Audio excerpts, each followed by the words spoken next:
Kothari house की रातें अक्सर शांति से भरी होती थीं, लेकिन वह रात कुछ अलग थी। बाहर से भले ही बड़ा सा महल शांत दिखाई दे रहा था, भीतर का माहौल इतना बेचैन था कि जैसे हर दीवार किसी अदृश्य सच्चाई को फुसफुसा रही हो। अंश और अनुपमा को जिस तरह धक्कों और चिल्लाहट के बीच इस घर से बाहर निकाला गया था, उसकी गूंज अभी भी आंगन में तैर रही थी। पारस ने एक पल के गुस्से में जो निर्णय लिया, वह सिर्फ एक फैसले की तरह नहीं बल्कि किसी बड़ी सुनामी की शुरुआत जैसा लगा था।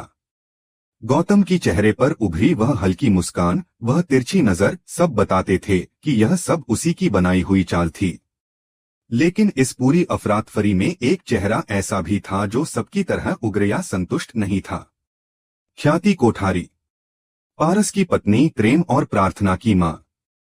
वही ख्याति जो अक्सर अपने परिवार को टूटने से बचाने के लिए हर कीमत चुकाने को तैयार रहती थी। उस रात उसके चेहरे पर न गुस्सा था, न सदमा, बल्कि एक गहरा, दर्दनाक शक था। वह शक जिसे उसने महीनों दबाकर रखा था, पर आज वह शक उसके दिल में कांटे की तरह चुभने लगा था। उसे बार बार याद आ रहा था कि आखिर वह बिजनेस स्कैम, जिसके लिए अंश को जिम्मेदार ठहराया गया था, अचानक कैसे सामने आया। और गौतम, जो खुद को इतना महान पति, जमाई और परिवार का रक्षक बताता है, वह इतनी आसानी से कैसे बच निकला। आखिर अंश तो वही लड़का था जिसे ख्याति सालों से जानती थी। वह कुछ बड़ा गलत कर सकता है, यह बात ख्याति के मन ने कभी स्वीकार नहीं की थी। लेकिन गौतम का वह नाटक, अंश को भीड़ के सामने थप्पड़ मारना, प्रार्थना को अपनी प्रॉपर्टी की तरह पकड़कर कहना कि यह मेरी पत्नी है, यह मेरा बच्चा है, इन सब में उसे बनावटीपन की गंध आने लगी थी। उस रात जब वह बेचैनी में कमरे में इधर उधर टहल रही थी, अचानक उसकी नजर गैलरी के उस हिस्से पर पड़ी जहां से पारस की स्टडी रूम की लाइट झांक रही थी। उसे लगा पारस तनाव में जाग रहे होंगे। लेकिन जैसे ही वह दरवाजे के करीब पहुंची, अंदर से आती धीमी लेकिन जहरीली आवाज ने उसे वहीं ठिठका दिया। वह आवाज गौतम की थी। ख्याति का दिल एक पल को जैसे रुक गया। वह दीवार से लगी और दरार से झांककर देखने लगी। अंदर गौतम फोन पर किसी से बात कर रहा था, और जो शब्द ख्याति के कानों तक पहुंचे, उसने उसके होश उड़ाकर रख दिए। गौतम बेहद ठंडे और आत्मविश्वास भरे स्वर में कह रहा था कि उसका पहला कदम सफल हो गया है। अंश घर से बाहर है और अब वह बुढ़िया अनुपमा भी रास्ते से हट चुकी है। फिर उसने बताया कि पारस को बेवकूफ बनाना कितना आसान था, कैसे वह पारस को अपनी नकली अच्छाई दिखाकर जीत रहा है। उसने स्वीकार किया कि प्रार्थना उसके लिए कोई पत्नी नहीं, सिर्फ एक ट्रॉफी है, और असली खेल तो बिजनेस और बदले का है। वह पारस को सड़क पर लाकर छोड़ना चाहता है, कोठारी एम्पायर को अपने नाम करना चाहता है, और सालों पहले पारस ने जो उसे जलील किया था, उसका बदला चुकाने का यह उसका तरीका है। अंश को फंसाना उसकी चाल का सिर्फ पहला मोहरा था, और आगे वह और भी खतरनाक कदम उठाने वाला है। ख्याति सुनते सुनते कांपने लगी। उसका पूरा शरीर जैसे पत्थर बन गया हो। उसे लग रहा था जैसे उसके पैरों के नीचे की जमीन किसी ने खींच ली हो। उस आदमी पर उसने अपनी बेटी की जिंदगी भरोसे पर सौंपी थी, और आज वह आदमी उनके पूरे परिवार की तबाही की योजना बना रहा था। वह तुरंत पारस के कमरे की ओर भागी। उसका मन था कि वह अभी जाकर सब कुछ बता दे। लेकिन जैसे ही वह पारस के कमरे के दरवाजे तक पहुंची, उसके कदम रुक गए। वह समझ चुकी थी कि पारस उसकी बात नहीं मानेगा। वसुंधरा और मोतीबा तो वैसे भी गौतम पर मरमिटने वाली थीं। अगर वह सच बोलती तो गौतम रोते गिड़गिड़ाते हुए खुद को बेचारा बनाकर पेश कर देता और ख्याति को ही दुश्मन बता देता। वह साबित कर देता कि ख्याति अनुपमा के बहकावे में आकर कोठारी परिवार को तोड़ना चाहती है। उस रात ख्याति अपने ही घर में सबसे ज्यादा अकेली थी। उसके पास सच था, पर सबूत नहीं। उसके पास डर था, पर कोई सहारा नहीं। और तभी उसके मन में एक ही चेहरा चमका, अनुपमा। वही अनुपमा जिसे पारस ने कुछ घंटे पहले अपमानित किया था। वही अनुपमा जिसने शुरू से कहा था कि गौतम पर भरोसा करना खतरे से खाली नहीं। वही अनुपमा जिसने अंश पर आई हर मुसीबत में सामने खड़े होने में एक पल भी देर नहीं लगाई। यही कारण था कि अगली सुबह जब ख्याति की बेचैनी उसे शाह हाउस तक ले आई, वह जान चुकी थी कि उसकी आखिरी उम्मीद अनुपमा ही है। उधर शाह हाउस में माहौल बिल्कुल उल्टा था, अराजकता, दुख, गुस्सा और टूटी हुई उम्मीदें। अनुपमा मंदिर के सामने बैठी खुद को ही कोस रही थी कि आखिर उसने गलती कहाँ की। उसके मन में कहीं यह पछतावा भी था कि शायद उसे पहले ही मुंबई चले जाना चाहिए था।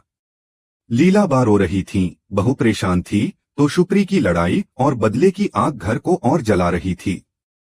अनुपमा ने तोशु को थप्पड़ तक मार दिया कि वह कोठारियों से बदला लेने जैसी मूर्खता न करे। वह खुद भी पूरी तरह टूट चुकी थी।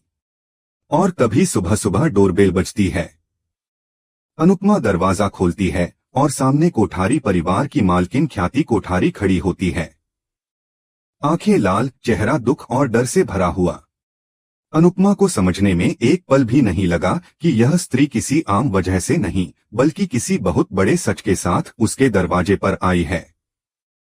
वह सच जो आने वाले दिनों में सबकी जिंदगी बदलने वाला था।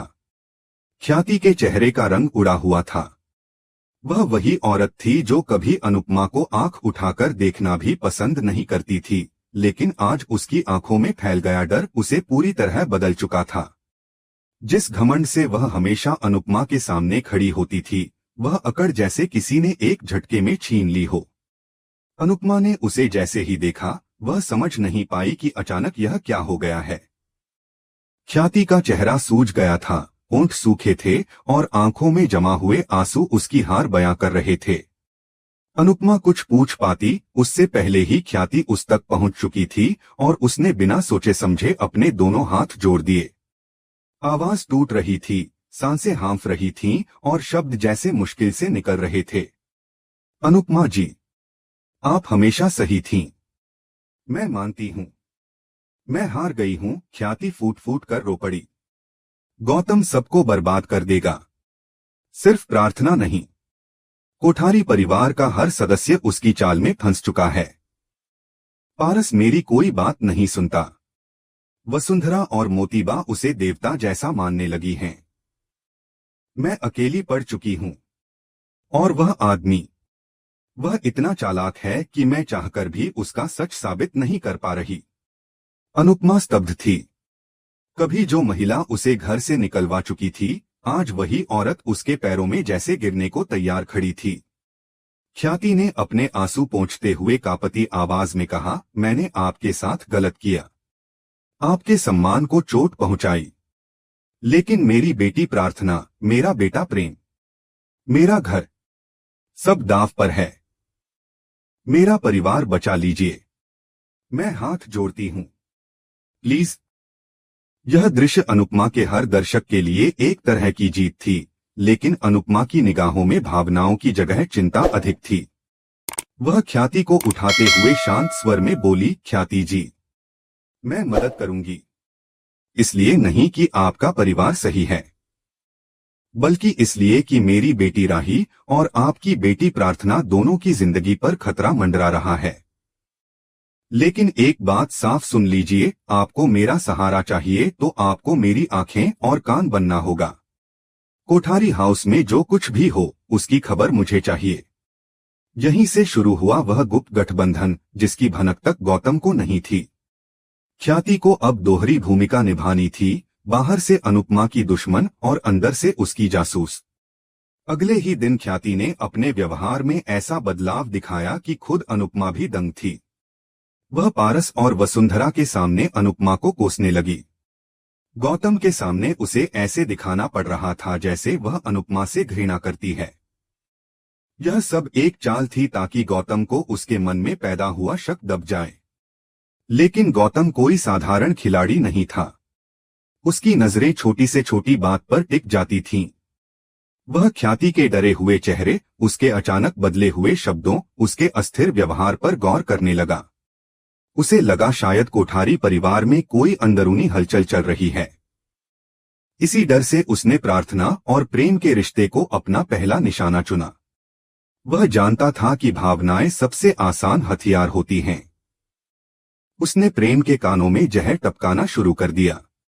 देखो प्रेम, तुम्हारी पत्नी बिल्कुल अनुपमा जैसी है, हर बात में टांग अड़ाती है, ड्रामा करती है। वह अपने मायके के लोगों को तुम पर हावी होने देगी। प्रेम जैसा शांत लड़का धीरे धीरे भड़कने लगा। जिस आदमी को पूरी दुनिया ग्रीन फ्लैग कहती थी, वही पहली बार राही पर चिल्ला उठा। अनुपमा को जब यह दृश्य दिखा, उसके दिमाग में वनराज का अतीत गूंज उठा। यही गौतम का असली मकसद था, रिश्ते में दरार डालो और अनुपमा को भावनात्मक जाल में फंसा दो। अब अनुपमा के सामने 3 मोर्चे खुल चुके थे। एक, गौतम का सच बाहर लाना। दूसरा, राही और प्रेम का घर बचाना। और तीसरा, अंश की बिखरी हुई जिंदगी को पटरी पर लाना। अंश जो बाहर रह रहा था, टूट चुका था। लेकिन अनुपमा ने उसे समझाया कि भागना समस्या का समाधान नहीं है। अंश ने अपनी स्किल्स का इस्तेमाल करने का फैसला किया। वह उस स्कैम की तह तक जाना चाहता था जिसने उसकी जिंदगी बर्बाद कर दी। Record, server, mail, digital trail सब खंगालने लगा। और जैसे ही वह सच तक पहुंचा, उसके पैरों तले जमीन खिसक गई। स्कैम करने वाला कोई और नहीं, खुद गौतम था। उसने कंपनी के फंड्स को अपने सीक्रेट अकाउंट में ट्रांसफर किया था। अपराध अंश पर डाल दिया और खुद हीरो बन गया। अब खेल 3 दिशाओं से गौतम पर पलटना शुरू हो चुका था। अंदर से ख्याति, बाहर से अंश और बीच में अनुपमा की रणनीति। पर गौतम भी कमजोर नहीं था। उसे डर था कि प्रार्थना अब उससे दूर जा रही है। वह उसे फिर से कंट्रोल में लाना चाहता था। इसी वजह से उसने अपनी सबसे घटिया चाल चली, प्रार्थना के बच्चे का नाम लेकर। वह सबके सामने डर का नाटक करेगा और कहेगा कि यह घर उसके बच्चे के लिए सुरक्षित नहीं है। वह प्रार्थना को साथ ले जाने का दबाव बनाएगा ताकि वह फिर से अकेली, डरी हुई और उसकी पकड़ में रहे। इस ड्रामे को और आगे बढ़ाने के लिए गौतम ने माही को भी अपने जाल में फंसा लिया। माही जो पहले ही उससे प्रभावित थी, वह अब प्रार्थना की जगह लेने के सपने देखने लगी थी। गौतम माही को ढाल बनाकर अनुपमा और ख्याति के खिलाफ खड़ा कर देगा। लेकिन मेकर्स यहां अनुपमा का एक नया रूप दिखाने की तैयारी कर रहे थे, सिर्फ त्याग की मूर्ति नहीं, बल्कि रणनीति की महारानी। योजना बनी कि असली खेल एक बड़े फंक्शन में खुलेगा, जहां पूरा कोठारी परिवार मौजूद होगा। पारस, वसुंधरा, मोतीबा, गौतम, प्रार्थना और बाकी सभी रिश्तेदार। अनुपमा फंक्शन में आएगी तो सब उसे अपमानित करने पर उतर आएंगे। गौतम मन ही मन खुश होगा और सोचेगा कि वही जीतने वाला है। पर जैसे ही अनुपमा बोलेगी कि वह ख्याति के बुलाने पर आई है, सब हिल जाएंगे। ख्याति पहली बार खुलेआम बोलेगी कि गौतम एक धोखेबाज है। गौतम हंसते हुए सबूत मांग लेगा। लेकिन इस बार सबूत लेकर आएगा अंश। वह पेन ड्राइव लगाएगा और स्क्रीन पर एक एक करके गौतम की करतूतों की पूरी डिजिटल फाइल दिखाते हुए कहेगा कि कैसे पैसे उसके सीक्रेट अकाउंट में गए। गौतम का चेहरा पीला पड़ चुका होगा। लेकिन खेल अभी खत्म नहीं था। अनुपमा ने ख्याति की मदद से एक और रिकॉर्डिंग हासिल की थी, गौतम की वो स्वीकारोक्ति जिसमें उसने प्रार्थना को डराने और बच्चे के नाम पर उसे कंट्रोल करने की योजना खुद कबूली थी। 3 तरफ से घिरा गौतम अब हार चुका होगा। और यही अनुपमा का वह नया अवतार सामने आएगा जो शो की दिशा पूरी तरह बदल देगा।